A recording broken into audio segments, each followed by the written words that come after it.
ছোট লোকের বাচ্চা ছ্যাচরা, তুই আমার রুমে ঢোকার সাহস কিভাবে পেলি? তোমাকে চাচি আম্মা ডাকে। তুই আমার রুমে ঢুকলি কেন? সরি। এই ছোট লোক, তোর কি কখনো আক্কেল জ্ঞান হবে না? কারো রুমে প্রবেশ করতে হলে অনুমতি লাগে। তুই কি অনুমতি নিয়েছিস? না। তাহলে প্রবেশ করলি কেন? আর এমন হবে না। আমার সামনে থেকে যা।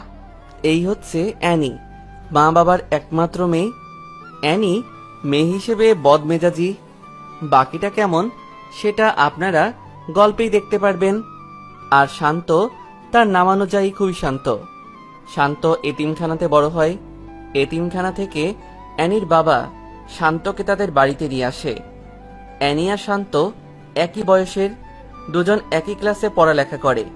অ্যানি শান্তকে সহ্য করতে পারে না। শান্ত যেন অ্যানির চোখের কাঁটা। মা, আমাকে ডাকছো? হ্যাঁ, তুমি ডাকলে